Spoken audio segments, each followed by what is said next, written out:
You do intimate scenes. You do love scenes. Paano, Jen, ninyo pinoprotektahan ang inyong sarili? Ako, Tito Boy, pag during scene, talaga ako dyan. Aware talaga ako. Kailangan, ramdam ko kung saan nila ako hinahawakan, saan nila ako hinahalikan.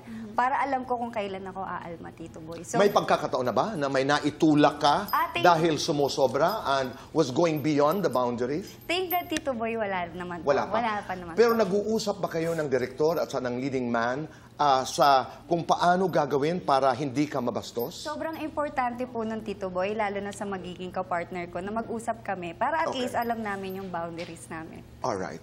Yan ikaw. Well, prior to taking the scenes, we always communicate first, hanggang saan lang.